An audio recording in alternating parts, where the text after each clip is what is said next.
করবে বন্ধু শোন, দেখা যায় না। নিচে যে একটা আছে ওটাকে আমরা ভাগাভাগি করে নেবো।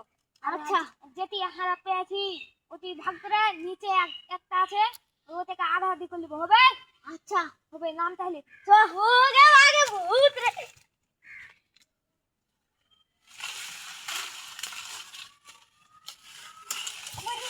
হবে।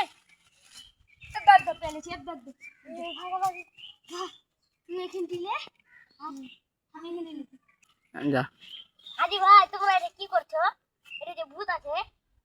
ভূত লয় বলে আমরা তো উপরে জিনিস ভাগ ভাগ করছি না। একটা জিনিস পড়ে গেছিল তখন কোন যে নিচে একটা পড়ে গেছে এটা ভাগাভাগি করে আমি তো ভয় খেয়ে গেছিলাম। ভূত তো বলে কিছু নয়, ভয় করবে না তুমি।